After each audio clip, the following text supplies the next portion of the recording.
ভাগবত কথার প্রারম্ভে সর্বপ্রথমে আমার পরমারাধ্য পতিত পাবন শ্রী গুরু মহারাজ,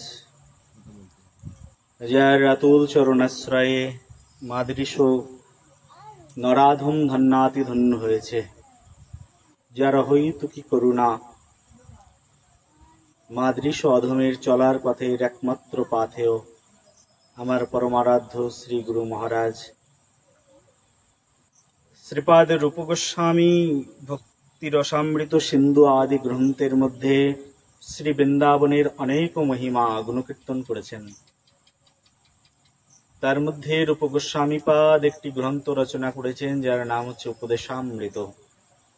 এই উপদেশামৃত গ্রন্থের নবম শ্লোকের মধ্যে রূপ গোস্বামীপাদ বর্ণনা করেছেন। ভক্তরা যেন প্রশ্ন করে উঠলেন রূপ গোস্বামীপাদের কাছে, গোস্বামীপাদ, এই পৃথিবীর সর্বশ্রেষ্ঠ স্থান কোথায়? গোস্বামীপাদ এক ইশারায় দেখিয়ে দিলেন সমগ্র এই যে পৃথিবী, এই পৃথিবীকে পূর্বকালে বলা হতো এলাবৃত বর্ষ। এই পুরো এলাবৃত বর্ষের মধ্যে সর্বশ্রেষ্ঠ স্থান যেটি, সেটি হচ্ছে জম্বুদ্বীপ। বলি জম্বুদ্বীপের মধ্যে সর্বশ্রেষ্ঠ স্থান কোথায়? বলে যত দ্বীপ আছে সব দ্বীপের মধ্যে জম্বুদ্বীপ শ্রেষ্ঠ, আর জম্বুদ্বীপের মধ্যে সর্বশ্রেষ্ঠ স্থান হচ্ছে ভারতবর্ষ। গোস্বামীপাদকে আরো গভীরে নিয়ে যাওয়া হলো, তাহলে ভারতবর্ষের মধ্যে শ্রেষ্ঠ স্থান কোনটি? গোস্বামীপাদ প্রশ্নের উত্তরে বললেন, ভারতবর্ষের মধ্যে সর্বশ্রেষ্ঠ স্থান মথুরা মণ্ডল। বলি মথুরা মণ্ডলের মধ্যে সর্বশ্রেষ্ঠ স্থান আছে নাকি? বলি মথুরা মণ্ডলের মধ্যে সর্বশ্রেষ্ঠ স্থান হচ্ছে শ্রী বৃন্দাবন, যেখানে দ্বাদশ বন আছে, আর যে বনে বনে পরমেশ্বর পরমানন্দ মাধব চিন্ময় অখিল রসমূর্তি রসময় বিগ্রহ শ্রীমতী রাধারানীর সঙ্গে দিব্য নিত্যানুগুণ কীর্তনে মুখরিত করে তুলেছিলেন, সেই বৃন্দাবন সর্বশ্রেষ্ঠ। বলি তার চেয়ে সর্বশ্রেষ্ঠ কি আছে? বলি তার চেয়েও সর্বশ্রেষ্ঠ হচ্ছে গিরি গোবর্ধন। বলি প্রভুপাদ, গিরি গোবর্ধনের মধ্যে শ্রেষ্ঠ স্থান কিছু আছে নাকি? বলে গিরি গোবর্ধনের মধ্যেও একটি শ্রেষ্ঠ স্থান আছে, যার নাম হচ্ছে শ্যামকুণ্ড, রাধাকুণ্ড। বলি রাধাকুণ্ডের সে শ্রেষ্ঠ স্থান আছে নাকি? গোস্বামীপাদের কলম থেমে গেলেন, আর কোন উত্তর আসলো না। প্রেম ছে বলো।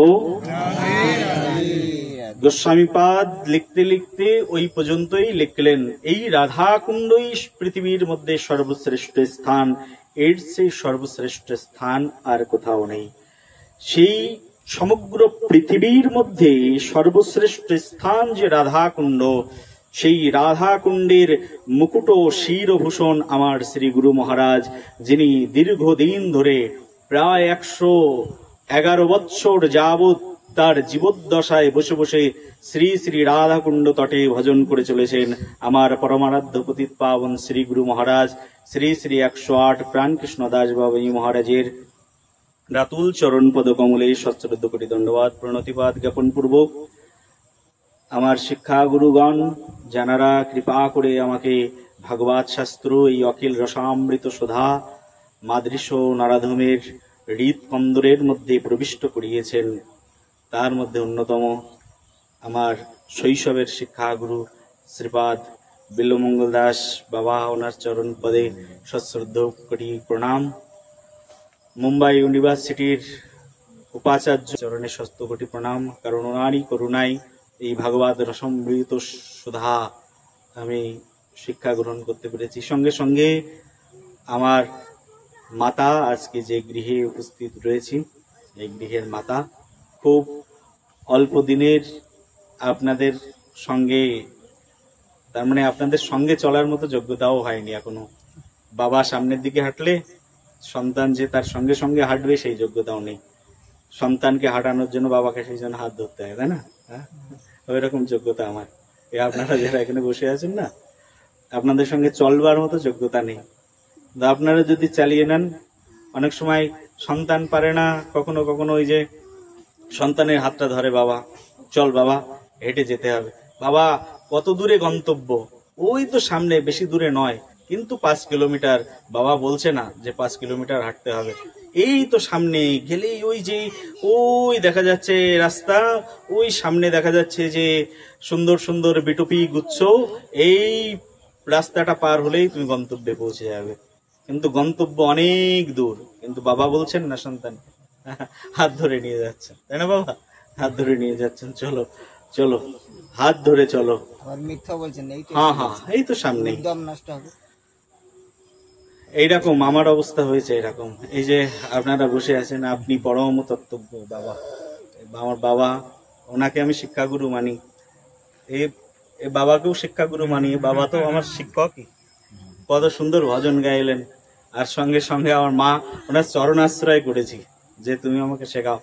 আমার তো কোনো যোগ্যতা নেই, এই ভবার্ণবে কোনো শিক্ষাই পাইনি, জীবন চলে গেল, শিক্ষাহীন হয়ে থাকলাম। গুরুদেব হৃৎকন্দমূলে বীজ দিয়েছেন, কিন্তু কিভাবে প্রতিপালন করব জানি না, ওই ধরনের কোনো যোগ্যতাও নেই। সেই জন্য মায়ের চরণাশ্রয় করেছি, মা কৃপা করে তুমি আমাকে শিক্ষা প্রদান করো। মা কৃপা করে, দেখো মায়ের স্নেহ কেমন, যার কাছে আমি আশ্রয় গ্রহণ করেছি তিনি ব্যাসাসনে বসিয়ে দিয়েছেন আমাকে, তুই বল বাবা, তো যদি ভুল হয়ে যায় তাহলে আমি তোকে সংশোধন করে দেবো। এই হচ্ছে মায়ের ভালোবাসা। বলো রাধে রাধে। এই জগতে এইরকম ভালোবাসা, এরকম প্রেম মাদকতা এই জগতে আর কোথাও হয় না। মা সন্তানকে যত ভালোবাসেন, এই জগতে এত ভালোবাসা এই পৃথিবীতে আর কেউ দিতে পারেন না। বাবা সন্তানকে যত ভালোবাসেন, এত ভালোবাসা পৃথিবীর আর কেউ কোথাও দিতে পারে না। সেই জন্যই বুঝি, আমার মনে হয়, এটা আমার পার্সোনাল ওপিনিয়ন্স, যে সারা ব্রজে যারা গুণীজন তাদেরকে বাবা বলেই ডাকা হয়, না বাবা? গুণীজনদেরকে বাবা বলেই ডাকা হয়, এই কারণেই হয়তো। আর যারা জননী তাদেরকে মা বলেই ডাকা হয়। এমন মধুর বলি পৃথিবীতে আর কিছু নেই। একজন সাধুকে, একজন বৈষ্ণবকে এর চেয়ে বড় সম্মান আর কি দেওয়া যায়? পিতার স্থান, আমি যে পিতার ঔরাসে জন্মগ্রহণ করেছি সেই পিতাকে বাবা বলে ডাকি, তোমাকেও আমি বাবা বলে ডাকছি, কারণ তুমি আমার শিক্ষক। বাবার কাছ থেকে সন্তান শেখেন, তাই তো সারা ব্রজ ব্যাপী সবাই একজন আর একজনকে বাবা বলে ডাকছে। সারা ব্রজে মাকে মা বলেই ডাকছেন, এমন শিক্ষা এই জগতে আর কোথাও পাওয়া যায় না। কত অমৃতময় প্রেমময় শিক্ষা আমাদের গোস্বামীগণ, শ্রীমান মহাপ্রভু গৌর সুন্দর করুণা অবতার নিত্যানন্দ প্রভু আমাদের মাঝখানে প্রদান করে গেছেন। আর আমি ভাবি, কত বহু দীর্ঘ জীবন বাবা ডাকতে পারিনি, কত বহু দীর্ঘ জীবন মা ডাকতে পারিনি, কত লং টাইম হয়ে গেছে। এদিক ওদিকে ঘুরেছি, কিন্তু কৃষ্ণ ভজনে আসতে পারিনি। প্রায় 15 বছর হয়ে গেল কৃষ্ণকে অনুসন্ধান করছি, কিন্তু এতদিনের তপস্যা আজকে যেন সার্থক হয়েছে, যেন আমি শ্রী গুরুদেবের চরণাশ্রয় গ্রহণ করেছি শ্রী বৃন্দাবনে।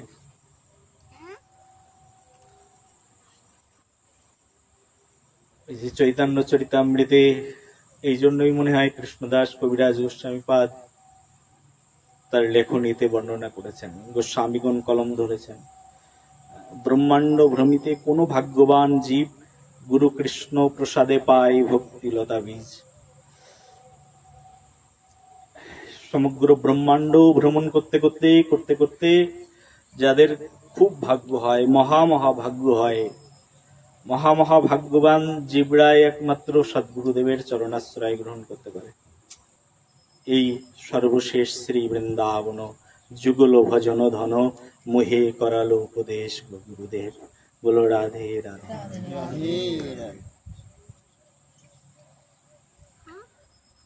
কত দীর্ঘ জীবন চলে গেল,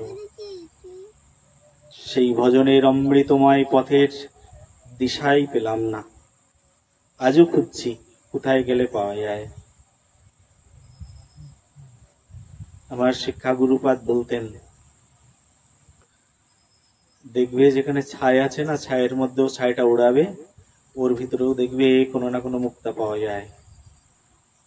বহু ছাই উড়াতে থাকো, একবার ব্যর্থ হয়েছে কি হয়েছে, আরো ছাই উড়াতে থাকো, কোথাও না কোথাও তার মধ্যেও মুক্তা পেয়ে যাবে। একটা ঝিনুক ভাঙলেই যে তার মধ্যে মুক্তা পাবে এমনটি নয়, বহু ঝিনুক বহু শামুক তোমাকে চূর্ণ করে তার মধ্যে একটাই হয়তো মুক্তা পাওয়া গেলেও পাওয়া যেতে পারে। সেই জন্য দীর্ঘ পথ ভ্রমণ করে করে আমাদেরকে এই ভগবত ভক্তির স্তরে আসতে হয়। কতদিন কত রাত চলে যায়, কত দিবস কত যামিনী চলে যায়। পরমেশ্বর প্রভুর শ্রীচরণ লাভ করা সৌভাগ্য সবার জীবনে ঘটে না, ইচ্ছা করলেও পাওয়া যায় না।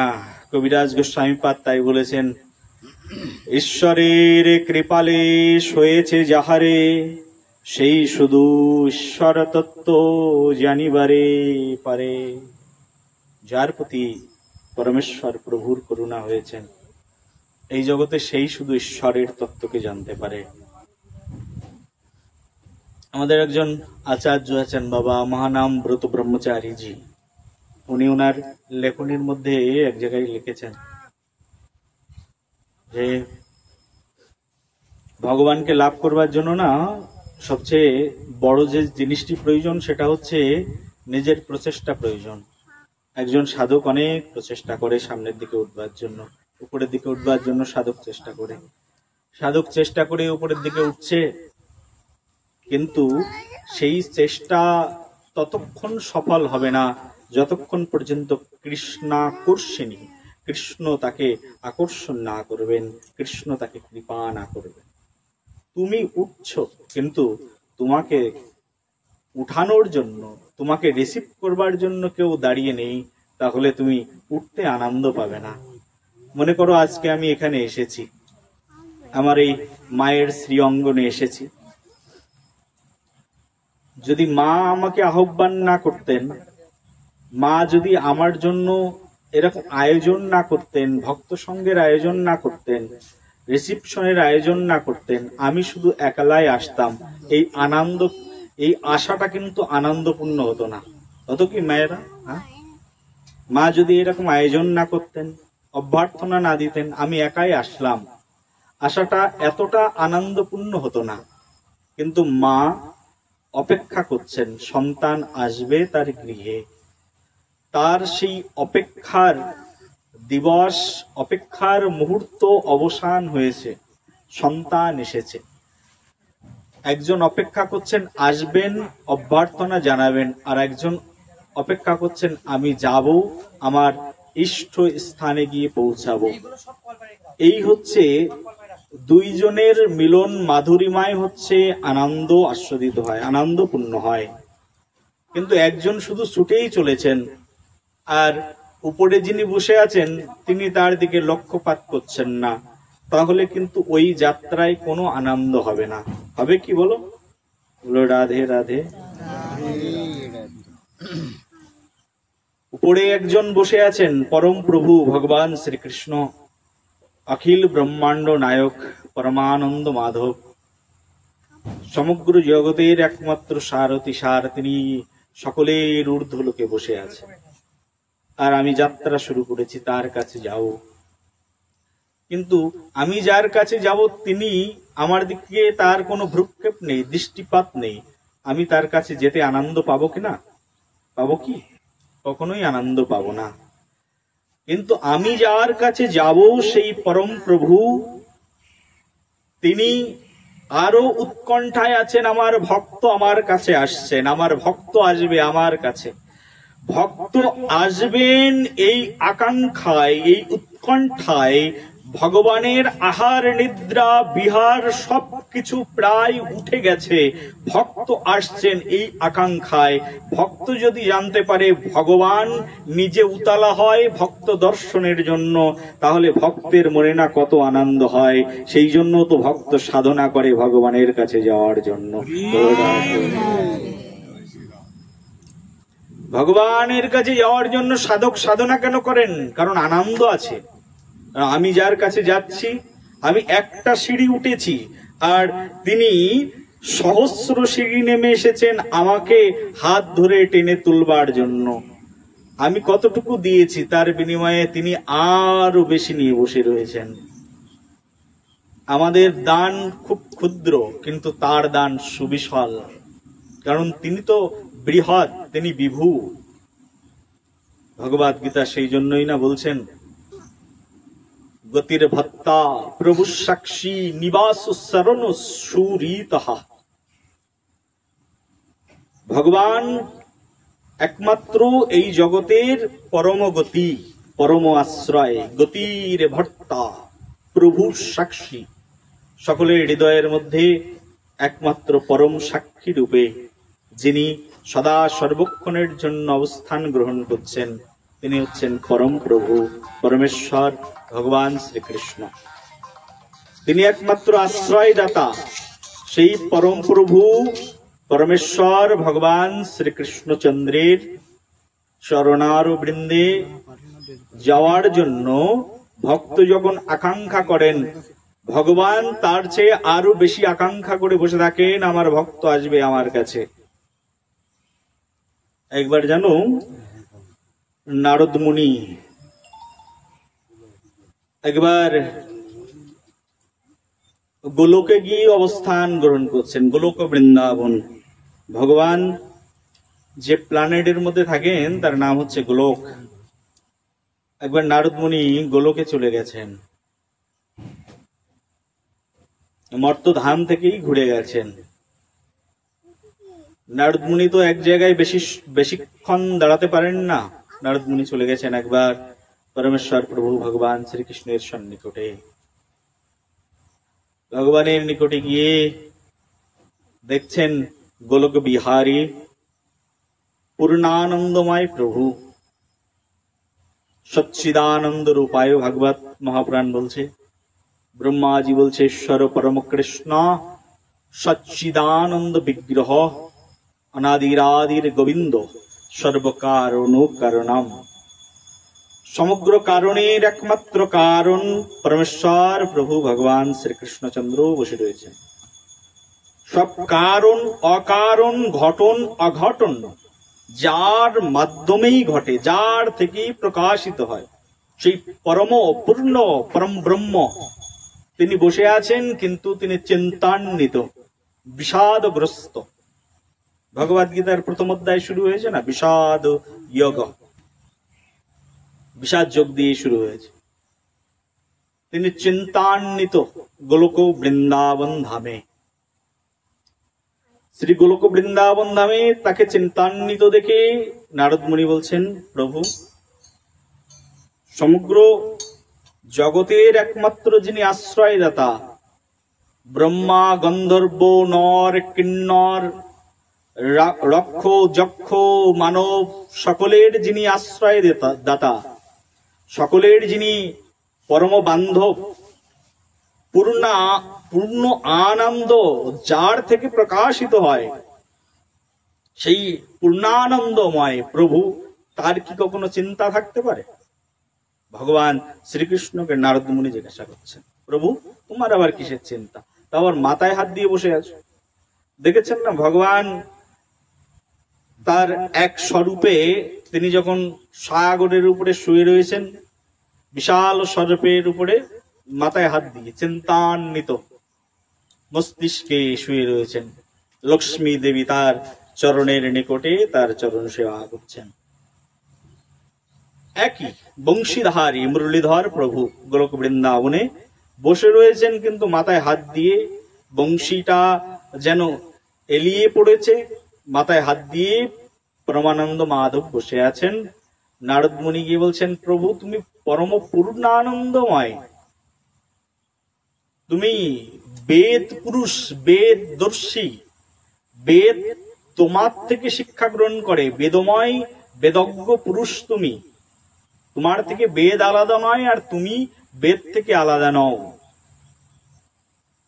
সেই বেদেরই সূক্তের মধ্যে যার গুণকীর্তন করে বলা হচ্ছে, ওম পূর্ণমদাহ পূর্ণমিদম পূর্ণাৎ পূর্ণমুদচ্যতে পূর্ণস্য পূর্ণমাদায় পূর্ণমেবা বশিষ্যতে। যে বেদ তোমাকে পূর্ণ বলে আখ্যা প্রদান করেছেন, সেই পূর্ণ আনন্দময় প্রভু তোমার মনের ভিতরে নিরানন্দ কিসের? পরমেশ্বর ভগবান শ্রীকৃষ্ণচন্দ্র নারদ মুনির কথা শুনে নারদ মুনিকে বললেন, নারদ মুনি, আমার মনে দুঃখের একটাই কারণ, আমি যাদের জন্য অপেক্ষা করে আছি তারা আমার কাছে আসছে না, এটাই আমার মনের সবচেয়ে বড় দুঃখ। প্রেম সে বলো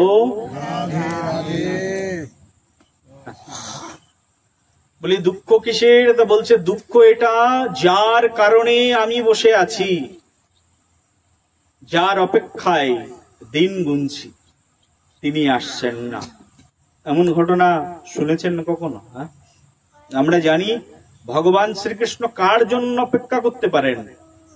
বহু বহু শাস্ত্র রচয়িতাগণ, বহু বহু গ্রন্থকারগণ, বহু বহু মুনিগণ তাদের আপন টিকার মাধ্যমে বিস্তৃত ব্যাখ্যা করে জানাচ্ছেন, পরমেশ্বর প্রভু যদি এই জগতে একমাত্র অপেক্ষা করে থাকেন, তিনি হচ্ছেন শ্রীমতী রাধারানী। বলি রাধারানীর জন্য প্রভু অপেক্ষা করেন, আর কার জন্য? কদমতলায় বাসি নিয়ে তো তিনি তার জন্যই অপেক্ষা করেন। আর কে আছে যার জন্য প্রভু অপেক্ষা করতে পারেন? বলি প্রভু রাধারানীর জন্যই অপেক্ষা করেন। বলো রাধে রাধে, প্রেম সে বলো।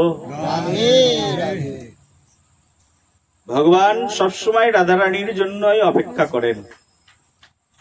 ভগবানের অপেক্ষাটা সদা সর্বক্ষণের জন্য ওই রাধা রানীর জন্যই।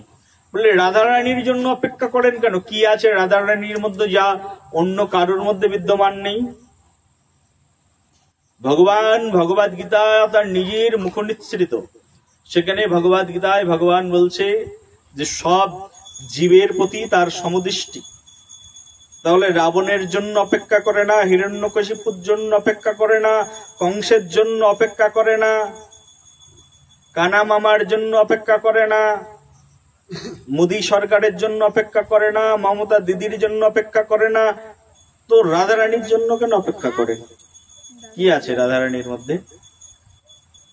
বলি রাধারানীর মধ্যে আছে ভক্তি। কি আছে মা? ভক্তি, যা ভজ ধাতু থেকে উৎপন্ন হয়েছে। ভক্তমাম অভিজানাতি যবন যশস্মিন তত্ত্বতঃ। এই ভক্তই শুধুমাত্র এই ভগবানের তত্ত্বকে হৃদয় থেকে জানেন, এই জগতে আর কেউ জানেন না। বলো রাধে রাধে। ভগবান অপেক্ষা কার জন্য করেন? তো ভগবান অপেক্ষা করেন তার ভক্তের জন্য। রাধারানীর মধ্যে কি আছেন? ভক্তি। এই ভক্তি যার ভিতরে পূর্ণ, তিনি হচ্ছেন শ্রীমতী রাধারানী। রাধারানীর কাছেই এই ভক্তি পরিপূর্ণ রূপে জানা যায়, আর কারোর কাছে নেই, তাই তার জন্য অপেক্ষা করেন। বলি রাধারানীর জন্যই তো অপেক্ষা করার কথা, কিন্তু রাধারানী তো আসেন কৃষ্ণের কাছে। রাধারানী তো প্রতিদিন ভোগ নিবেদন করছেন, রাধিকারও পক্ষ অন্ন বিবিধ ব্যঞ্জন প্রতিদিন খাচ্ছেন ভগবান। প্রতিদিন আমরা আরতিতে গাইছি, মধ্যাহ্নকালে ভগবান প্রতিদিন খাচ্ছেন, প্রতিদিন আহার করছেন। রাধারানীর সঙ্গেই তিনি রাধারানীর হস্তেই নিয়ন্ত্রিত হচ্ছেন, না মীরামার হাতের খান, না অন্য মায়ের হাতের খান, রাধারানীর হাতেই ভগবান সদা সর্বক্ষণ আহার গ্রহণ করেন। প্রেম সে বলো। কিন্তু মীরামার হাতে খান না এরকম নয়। মীরামা যেহেতু রাধা ভাবাবিষ্ট, তাই তার হাতের ভগবান গ্রহণ করেন। বলো রাধে রাধে। মীরামার মধ্যে যেহেতু রাধার ভাব যুক্ত রয়েছে, রাধারানীর দাস্য ভক্তি যুক্ত রয়েছে, তাই তার হাতের আহার গ্রহণ করেন। আমরা না এক সময় গুরুকুলে যখন পড়তাম তখন আমাদের রান্না শেখাতো।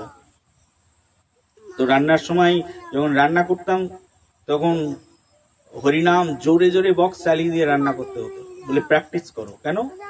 বলি তোদের মন তো খুব চঞ্চল, ছোট মানুষ, মন চঞ্চল।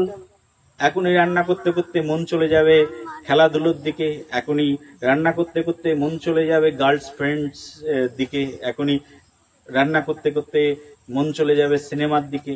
জোরে জোরে হরিনাম চালিয়ে দিয়ে বক্সের মধ্যে রান্না করো। কেন? কারণ হরিনাম হবে আর তুমি রান্না করবে।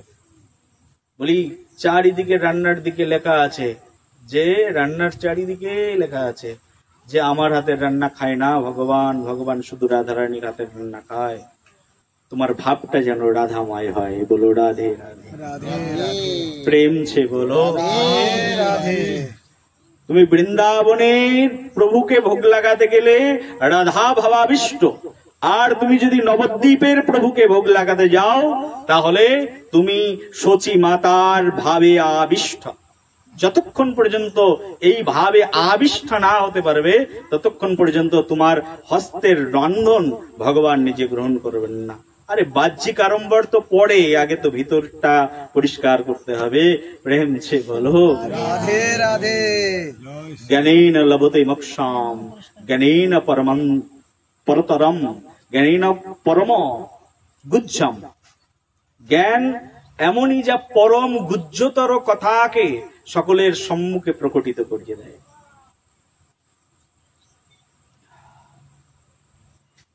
বাইরের বাবাজি তো পরে, ভিতরের বাবাজি তো আগে, তাই না বাবা? বাইরে আমি বাবাজি এটা তো পরে, কিন্তু বাইরে বাবাজি হয়েছি, ভিতরটা তো বাবাজি করা প্রয়োজন। এই ভিতরের শিক্ষাটা তখন পরিপূর্ণ হয় যখন কারোর প্রতি শ্রী গুরুদেবের করুণা হয়। এই ভিতরের শিক্ষাটি তখনই কারোর ভিতরে পরিপূর্ণ হয়, যেমন আমার মা আমার প্রতি কৃপা করেছেন, এ যদি ভিতরটা একটু একটু পরিষ্কার হয়। এইরকম ভিতরটা তখনই একজন সাধকের পরিষ্কার হয়, ভিতরটা তখনই একজন সাধকের উন্নত হয় যখন সাধু গুরু বৈষ্ণবের কৃপা তার উপরে বর্ষিত হয়। আর অন্য কোনো সাধনায় ভিতর পরিষ্কার হয় না। শ্রীমান মহাপ্রভু গৌর সুন্দর সেই জন্য বারবার এই নিখিল শাস্ত্রের, মহাপ্রভু শুধু নয়, নিখিল শাস্ত্রের মধ্যে এই তত্ত্বটাকেই বারবার বলা হচ্ছে, সাধু সঙ্গ। সাধু সঙ্গ সাধু সঙ্গ সর্বশাস্ত্রে কয়, লবমাত্র সাধু সঙ্গে সর্বসিদ্ধি হয়। শুধু জ্ঞান অর্জনের মাধ্যম দিয়েই পরম সিদ্ধি হয় এমনটি নয়। সিদ্ধি লাভ করবার জন্য যেটি আগে প্রয়োজন সেটি হচ্ছে সাধু সঙ্গ করা প্রয়োজন। সাধু তো বাজারে অনেক আছে, কার সঙ্গ করবে? বলি সাধুদের মধ্যে তিন ধরনের সাধু চৈতন্য চরিতামৃতে বর্ণনা করছেন, রূপ গোস্বামীপাদ ব্যাখ্যা করেছেন শাস্ত্রের মধ্যে। তার মধ্যে উত্তম ভক্ত, মধ্যম ভক্ত, কনিষ্ঠ ভক্ত। একজন কনিষ্ঠ ভক্ত চিন্তা করবে কি করে তিনি উত্তম ভক্তের সঙ্গ লাভ করবেন। উত্তম ভক্তের সঙ্গ লাভের ফলে কনিষ্ঠ ভক্তের হৃদয়ে সেই পরম সাধনা সেটা প্রাগাঢ় রূপে প্রকটিত হয়ে যায়। মধ্যম ভক্ত চেষ্টা করবেন উত্তম ভক্তের সঙ্গ করতে, আর যিনি কনিষ্ঠ ভক্ত তিনি চেষ্টা করবেন উত্তম ভক্ত আর মধ্যম ভক্তের সঙ্গ করতে। এইভাবে উত্তম ভক্ত মধ্যম ভক্তের সঙ্গ করতে করতে, তবে আমার মতো কনিষ্ঠ ভক্তের সঙ্গ করলে কিন্তু ভক্তি নষ্ট হয়ে যাবে। রাধে রাধে। আমাকে সঙ্গ প্রদান করবেন। রূপ গোস্বামীপাদ উপদেশামৃত গ্রন্থের মধ্যে বলছে সঙ্গ দুই প্রকার, ঠিক আছে? একটা হচ্ছে সঙ্গের সঙ্গ গ্রহণ, আর একটা হচ্ছে সঙ্গ প্রদান। বলে সঙ্গ গ্রহণ কাকে বলে আর সঙ্গ প্রদান কাকে বলে? বলে যিনি উত্তম ভক্ত তিনি অন্যদের মাঝখানে যাবেন সঙ্গ প্রদান করতে, সঙ্গ গ্রহণ করতে নয়। সঙ্গ গ্রহণ করলেই তার ভক্তি নষ্ট হয়ে যাবে, সেই জন্য সঙ্গ প্রদান করতে যাবেন। আর যিনি কনিষ্ঠ ভক্ত তিনি কি করতে যাবেন? তিনি সঙ্গ গ্রহণ করতে যাবেন। সঙ্গ গ্রহণ মানে কি? তো আমি সঙ্গে গেলাম সেখান থেকে কিছু অ্যাচিভমেন্ট করবার জন্য, গ্রহণ করবার জন্য, ওখান থেকে কিছু কুড়িয়ে নেব, তাই আমি গেছি। আর উত্তম ভক্ত যিনি তিনি কি করবেন? তিনি যাবেন, তিনিও গ্রহণ করবেন, যেটা গ্রহণ করার সেটা গ্রহণ করবেন। উত্তম ভক্ত তো রাজহংসের মতো থাকে, তিনি ওই দুধ আর জল একসঙ্গে দিলে হাঁসটা যেমন শুধু দুধটাই গ্রহণ করে আর জলটা ফেলে রাখে, উত্তম ভক্ত এরকম, তার যা গ্রহণ করার গ্রহণ করে নেবেন, আর বাদ বাকি তিনি দিয়েই আসবেন। প্রেম ছে বলো। সেই জন্য দেওয়া নেওয়া এই রীতিটা আমাদের বহু পূর্বকাল থেকে রয়েছে। কারোর কাছ থেকে কিছু নিতে চাইলে কিছু আগে দাও। দদাতি প্রতিগৃহ্ণাতি গুজ্জমক্ষান্তি পৃচ্ছন্তি ভুঙ্ক্তি ভুজয়তি চৈব ষড়বিধম প্রীতি লক্ষণাম। রূপ গোস্বামীপাদ আমাদের ভক্তি শাস্ত্রের রসদত্ত প্রণেতা, আর এমন শিক্ষা জগৎ জীবের মাঝখানে আর কেউ দেয়নি, আর হতেও পারে না। আহ, কি অভূতপূর্ব কথা! দদাতি প্রতিগৃহ্ণাতি গুজ্জমক্ষান্তে পৃচ্ছন্তি ভুঙ্ক্তে ভুজয়তে চৈব ষড়বিদম প্রীতি লক্ষণাম। 6টি প্রীতির সম্বন্ধ হয় 6 ভাবে। তার মধ্যে একটি বলছে দদাতি প্রতিগৃহ্ণাতি, কারোর কাছ থেকে কিছু নিলে বিনিময়ে তোমাকে দিতে হবে, আর যদি না দাও ঋণী হয়ে যাবে। এই জগতে বিশেষ 5টি ঋণ আছে: পিতৃমাতৃ ঋণ, ভূত ঋণ, ঋণ, ঋষি ঋণ, দেব ঋণ। যদি এই ঋণ তোমার ভিতরে এসে যায় তাহলে তুমি ঋণ মুক্ত না হলেই তো তুমি আর ভগবানের কাছেই যেতে পারবে না। বলো রাধে রাধে, প্রেম ছে বলো। ঋণগ্রস্ত হলেই তো হয়ে গেল। সেই জন্য কারুর কাছ থেকে নেওয়ার সময় ভাবতে হবে আমি নিচ্ছি, কিন্তু বিনিময়ে আমাকে দিতে হবে কিছু। কেউ তোমাকে ভক্তি দিয়ে দিল, কি করবে? যদি ভক্তি দিয়ে দেয়, জীবন তো ধন্য হয়ে গেল, আমি ভক্তি পেয়েছি।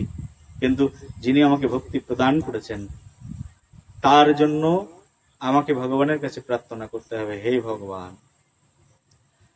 আমি তো অসামান্য কিছু পেয়েছি, যা প্রাপ্তির আমার কোনো যোগ্যতা নেই। অনেক সময় না সাধুগুরু বৈষ্ণবরা কৃপা করে অযাচিত ভাবে, অযাচিত মৌহেন যাচিয়া দেওয়ালো, ওই যে বাবা গাইলে হরিনাম গো, অযাচিত ভাবে দিয়ে দেন। কখনো কখনো বৈষ্ণবরা চাইতে হয় না, এমনিতেই দিয়ে দেওয়া হয়। নাও, বৈষ্ণবের তো এরকম কৃপা। নিত্যানন্দ প্রভু নবদ্বীপের পথে পথে ঘুরতেন আর সবাইকে ডেকে ডেকে হরিনাম বিলাতেন। অক্রুধ পরমানন্দ নিত্যানন্দ রায়, অভিমান শূন্য নিতাই নগরে বেড়া। এই যে বাবাই গাইলেন, ওনারই কথা, পুনর্চর্বিত চর্বণ। আমার আর কি যোগ্যতা আছে? পরম, এই জগতের পরম উদর, পরম করুণাময় বিগ্রহ, কারুণ্য ঘন বিগ্রহ প্রভু নিত্যানন্দ নবদ্বীপে নগরে নগরে সবাইকে যাচিয়া দেওয়ালো হরিনাম, সবাইকে যেচে যেচে দিয়েছেন। নেবেন না, জোর করে দিয়েছেন। নেবে না কেন? আমারে কিনিয়া লহ ভজ গৌর হরি। এ কথা এই জগতে আর কেউ বলতে পারে? কার ক্ষমতা আছে এই কথা বলতে পারে? এক নিতাই ছাড়া।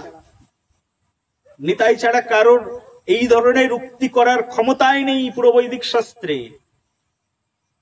নিত্যানন্দ প্রভুই একমাত্র এর আচার্য, নিত্যানন্দ প্রভুই দিতে পারেন। আহ, কি মধুর কথা! বলে আমারে কিনিয়া লও, আমাকে কিনে নাও, আমি তোমার কৃত Das, I am your intimate servant, তোমার চরণে আমি সর্বস্ব সমর্পণ করে দিয়েছি, দাও আমাকে কিনে নাও, আমি তোমার কাছে সব কাজ করে দেব তোমার, আমাকে কিনে নাও। কিন্তু বিনিময়ে একবার গৌরাঙ্গের নাম উচ্চারণ করো। বলো গৌরাঙ্গ, গৌরাঙ্গ, বলো গৌরাঙ্গ। গৌরাঙ্গ। আহা, গৌর নামের যেমন মাধুরীমা, কৃষ্ণ নামের তেমনই মাধুরীমা। গৌরের যেমন শক্তি, কৃষ্ণের তেমন শক্তি। সব শক্তি যেন কলিকালে এক হয়ে গেছেন, তাই না বাবা? সব শক্তি যেন কলি যুগেই এক হয়েছেন, অন্য কোন যুগে এরকম ছিল না। গৌর এসেছেন তাই এক করে দিয়েছেন। কি শক্তি গৌর নামের! গৌর নামের বাবা এরকম শক্তি। বলবো এক দুটো কথা, এগুলো খুব গভীর গভীর কথা। গৌর নামের এরকম শক্তি না, নবদ্বীপে দুটো পাখি থাকতো। হ্যাঁ, এটা জগদানন্দ পণ্ডিত প্রেম বিবর্ত গ্রন্থের মধ্যে লিখেছেন। নবদ্বীপে দুটো পাখি থাকতো।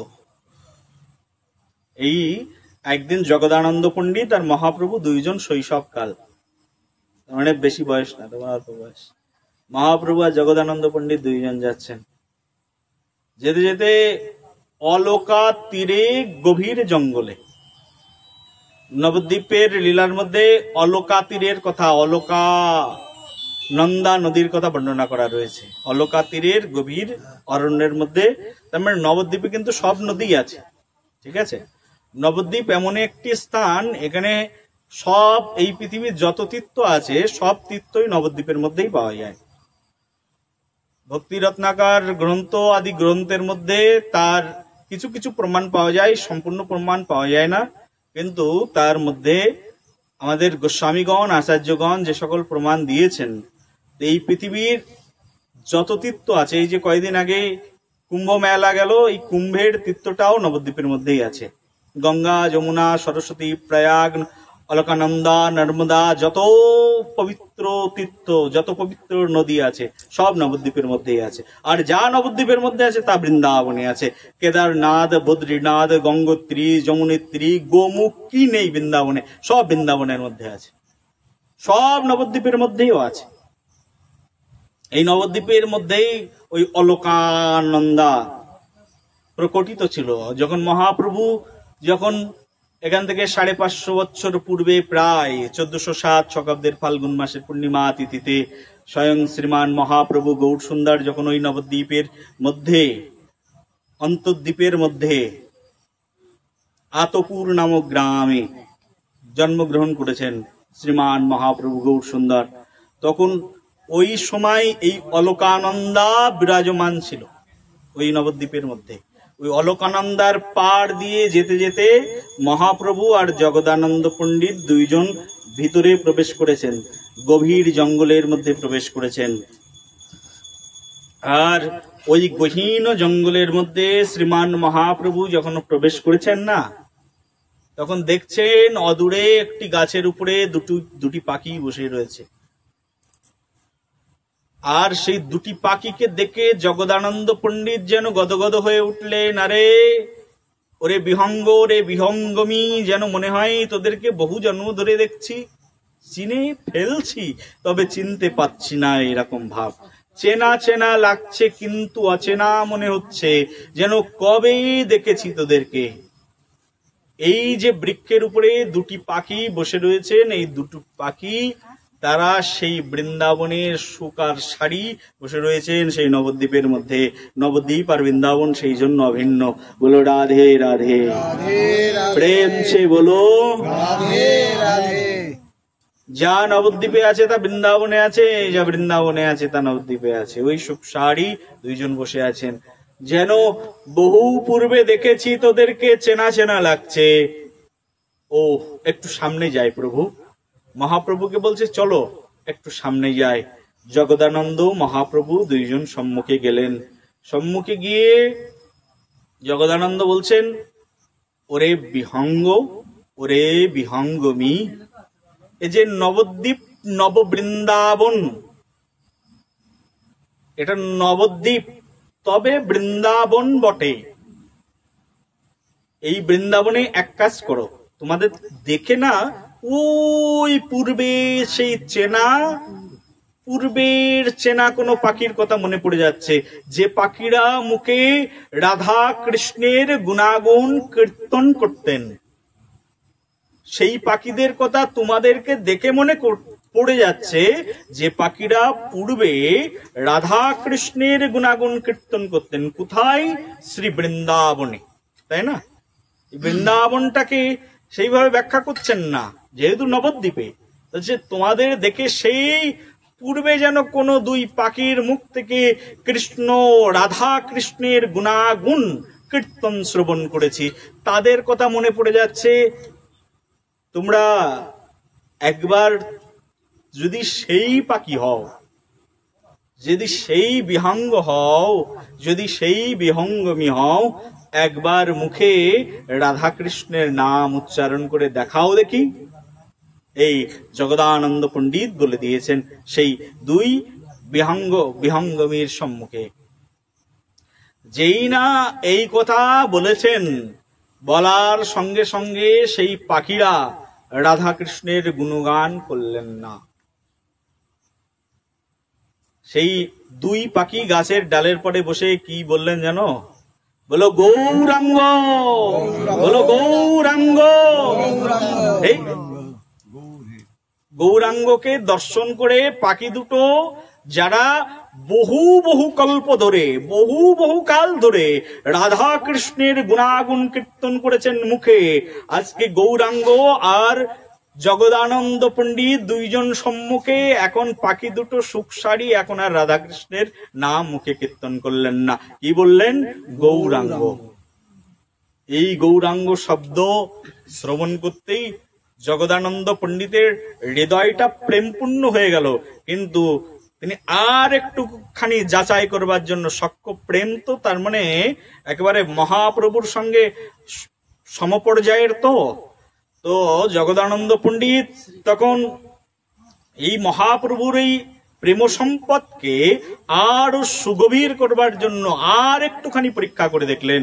বললেন, রে মহামূর্খ, এই সুন্দর বদন রাধাকৃষ্ণের গুণকীর্তন করবার জন্য, এই মনুষ্যের গুণকীর্তন করবার জন্য নয়, গৌরের গুণকীর্তন করার জন্য নয়, একবার তো রাধাকৃষ্ণের গুণকীর্তন মুখ দিয়ে করো। আর যত বলছেন রাধাকৃষ্ণের গুণকীর্তন করতে, তত গৌরাঙ্গ বলে উঠছেন সেই সুখ সারি দুইজন একসঙ্গে। যখন এই গৌরাঙ্গ শব্দ উচ্চারণ করছেন, তখন ওই জগদানন্দ পণ্ডিত সেই দুই বিহঙ্গমীকে সম্মুখে ধরলেন, আর প্রভু তারে দূরে ফেলে কোপছল করি। প্রভু কহে, কৃষ্ণ কহ না বলেন বিহঙ্গমী হারি। আর রাধা কৃষ্ণের গুণকীর্তনকে একেবারে পুরোপুরি সেটাকে বন্ধ করে দিয়ে সেই বিহঙ্গমী সেখানে গৌর গুণকীর্তনে বিভরিত হয়ে গেল। আর সমগ্র নবদ্বীপের অন্য পাখিকুল কিচিরমিচির করে বলতে পাচ্ছেন না, তাও যেন তাদের সেই শব্দগুলো থেকেই গৌরাঙ্গ শব্দ ধ্বনিত হতে থাকলো। জগদানন্দ যেদিকেই তাকাচ্ছেন সেদিকেই দেখছেন যেন গৌরাঙ্গ শব্দ উচ্চারিত হচ্ছেন। দূরে ছুড়ে ফেলেছেন সেই পাখি দুটিকে, কিন্তু সেই দূরে ছুড়ে ফেললেও সেখান থেকে সেই বিহঙ্গমী গৌরাঙ্গ শব্দ উচ্চারণ করতে থাকলেন। যখন একটুখানি থামলেন, সামনে গিয়ে জগদানন্দ পণ্ডিত ওই পাখি দুটোকে এবার আদর করছেন। দূরে ছুড়ে ফেলেছেন তো, কোপ ছল করি লেখা আছে, কোপ ছল করে, কোপের ছল করে, কিন্তু কোপ করেননি, কোপের ছল করে দূরে ফেলেছেন পরীক্ষা করবার জন্য। পাখিগুলোকে আদর করছেন। প্রত্যেকটা কর্মের ফল আছে, তো দূরে ছুড়ে ফেললে তো অপরাধ হয়ে যাবে। পরম বৈষ্ণব প্রবার পাখি দুটোকে আদর করছেন, হাতের পরে আদর করে বলছেন, ওরে পাখি, তোরা তো সারা জীবন রাধাকৃষ্ণের গুণকীর্তন করে এসেছিস, বল তাহলে এখন গৌর গুণকীর্তন কেন করছিস? এই কথা শুনে সেই পাখিদের মুখ থেকে এখন সেই ধ্বনি উচ্চারিত হলো। তখন সেই পাখি দুটো বলছেন যে, পূর্বের যে রাধা কৃষ্ণ গৌর হইল হেথাই, আর যিনি রাধা তিনি হলেন আমার পরমারাধ্য গদাই। বলো নিতাই গৌর প্রেমানন্দে হরি হরি বল। বলি পরমারাধ্য গদাই আমার রাধা। রাধাকে বলে রাধা হচ্ছেন গদাই, আর সেই রাধা কৃষ্ণ মিলিত হয়ে কে হয়েছেন না গৌরাঙ্গ। সেই জন্য নবদ্বীপে গৌরাঙ্গ নামের যেমনও মহিমা, কৃষ্ণ নামের বৃন্দাবনে যেমনও মহিমা, সব মহিমার শক্তি এক হয়ে গেছে একমাত্র এই গৌর লীলায়। বলো গৌরাঙ্গ ভগবান কি প্রণাম হো কলিযুগ সর্বযুগ সার, যে যুগে হইলেন মোর গৌর অবতার। বলো গৌরাঙ্গ ভগবান কি প্রণাম হে কলিযুগ, কারণ তোমারই এই যুগে স্বয়ং গৌরাঙ্গ ভগবানের আবির্ভাব হয়েছে। এমন সাধনা, এমন প্রেম, এমন পরম সৌভাগ্য জগৎজীবের ভাগ্যাকাশে কশ্চিৎ, খুব কম, কস্মিন কালে, ক্ষণেক সময়ের জন্য উদিত হয়।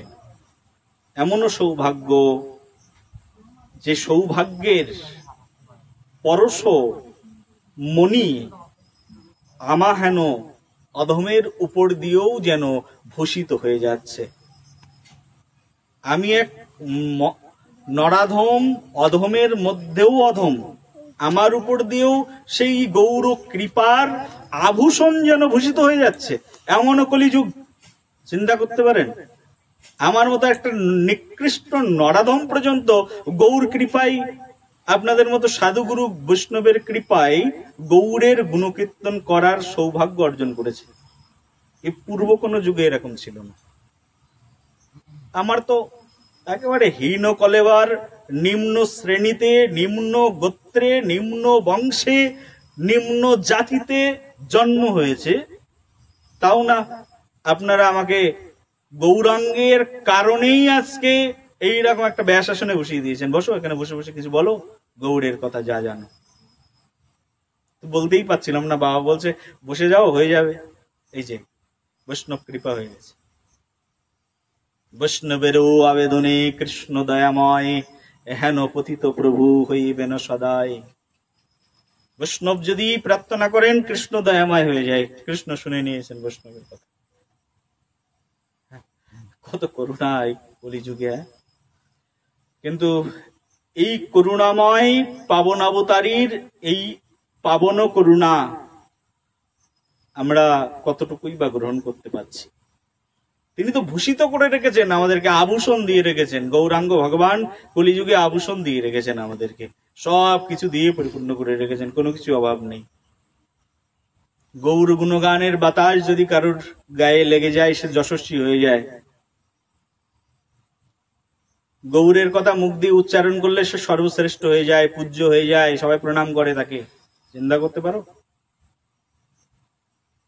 আমার মতো মূর্খকেও মানুষ প্রণাম করে। আমি তো অবাক হয়ে যাই, রে বাবা, আমার মতো হীন মানুষকেও মানুষ প্রণাম করছে, কারণ গৌড়ের কথা মুখ দিয়ে উচ্চারণ করে দিয়েছি। তাই বলো রাধে রাধে। আরে তুমিও পড়ে দেখো, তোমাকেও মানুষ প্রণাম করতে থাকবে কালকেই। শুধু একবার গৌর গৌর বলো মুখ দিয়ে, গৌর ভাব ধারা হৃদয়ের মধ্যে প্রবেশ করাও, কালকেও তোমাকে মানুষ প্রণাম করবে। গৌড়ের করুণা এরকম, কলিযুগে এইরকম করুণা করে দিয়েছেন। এখানে জাত পাত কোনো কিছুর প্রয়োজন নেই। কে কোন কুলে জন্মগ্রহণ করলো, কে ক্ষত্রিয়, কে বৈশ্য, কে শূদ্র, নাথিং ম্যাটার্স। এখানে কোনো বিষয়ই নয়। এখানে যেই ভজে সেই বড়, অভক্তহীন ছাড়, কৃষ্ণ ভজনে নেই জাত কুলাদি বিচার। প্রেম সে বলো কৃষ্ণ ভজনে এরকম জাত কুলের কোনো বিচার নেই। যেই ভজে সেই বড়, অভক্তহীন ছাড়। এখানে কোনো এরকম নেই যে কাউকে ব্রাহ্মণ হতে হবে, কাউকে বৈশ্য হতে হবে, কাউকে শূদ্র হতে হবে। যেই ভজন করবে সেই বড় হয়ে যাবে। কে আগে এসেছে কে পরে এসেছে তার কোনো বিচার বোধ এখানে নেই। এখানে একটাই বিচার, কে কত ভজনে উচ্চ। সবাই সমান। মহাপ্রভুর দাস, গৌরের দাস, শ্রী চৈতন্যের দাস। চৈতন্য চরিতামৃতে কৃষ্ণদাস কবিরাজ গোস্বামী বলছেন, তার দাসের দাস মুই, তার দাসের দাস, তার দাসের দাস মুই, তার দাসের দাস। আমি চৈতন্যের দাস, মুই চৈতন্যের দাস। চৈতন্য ভগবান কি জয়। আমি কার দাস? তার দাসের দাস। আমি চৈতন্যের দাস, গৌরাঙ্গের দাস। যিনি চেতনার চৈতন্য করান তিনি চৈতন্য, আর আমি তার দাস। এই ভাব একমাত্র এই গৌর অবতারে, এই গৌরাঙ্গ ভগবানের অহৈতুকী করুণাতে এই ভাব হৃদয়ের মধ্যে প্রচ্ছন্ন ভাবে শুধুমাত্র জাগরিত হয়, আর অন্য কোনো ভাবে এই ভাবের জাগরণ ঘটেনি। সেই জন্য মহাভাগ্যবান গৌরাঙ্গ যে করুণা আমাদেরকে প্রদান করেছেন, এমন করুণা পৃথিবীতে আর হয় না। পূর্ণ শক্তি এই কলিযুগে গৌর শক্তি, ওদিকে আবার কৃষ্ণ শক্তি, আবার রাধা শক্তি। একমাত্র শক্তি, সব শক্তি একসঙ্গে অর্পণ করে দিয়েছেন। রাধা তো পূর্ণ শক্তি, তাই না? সব শক্তি তো তার থেকেই আবির্ভূত হয়েছেন, না বাবা? না ভুল বলছি? ভুল বললে বলে দেবে। হ্যাঁ, রাধা পূর্ণ শক্তি, কৃষ্ণ পূর্ণ শক্তিমান, দুই বস্তু ভেদ নাই, শাস্ত্রেরও প্রমাণ। কবিরাজ গোস্বামীর কলম। সব শক্তির আধার স্বরূপিণী শ্রীমতী রাধারানী। সেই রাধারানী এসেছেন গৌর হয়ে। শক্তি কোথায়? শক্তি ছিল কোথায়? কোথায় চলে এসেছে? এই নবদ্বীপে চলে এসেছেন, এই বঙ্গে চলে এসেছেন, এই গৌর মণ্ডলে চলে এসেছেন। পূর্ণ শক্তি, পূর্ণ শক্তির পিণ্ড নেচে নেচে বেড়াচ্ছেন। হা কৃষ্ণ, হা কৃষ্ণ বলে নাচছেন। হা কৃষ্ণ বলে নাচছেন, উদ্দণ্ড নৃত্য করছেন, দুবাহাও তুলে নৃত্য করছেন সেই পূর্ণ শক্তি সম্পন্না, পূর্ণ শক্তির অধীশ্বর আজ নৃত্য করছেন শ্রীমতী রাধারানী। গৌরাঙ্গের মধ্যে অন্য কিছু নেই, রাধারানী আর কিছু নয়। গৌরাঙ্গকে ডানে বায়ে পিছনে সামনে যেদিকেই তাকাবে সেদিকেই রাধা স্বরূপ, রাধা ভাবাবিষ্ট শ্রী গৌর হরি নেচে নেচে বেড়াচ্ছেন নবদ্বীপের পথে পথে। আর সেই পূর্ণ শক্তি এসেই পূর্ণ শক্তিকে অর্পণ করে দিয়েছে। তত্ত্ব অনেক, আলোচনা করলে দীঘল রজনী পেরিয়ে যায়।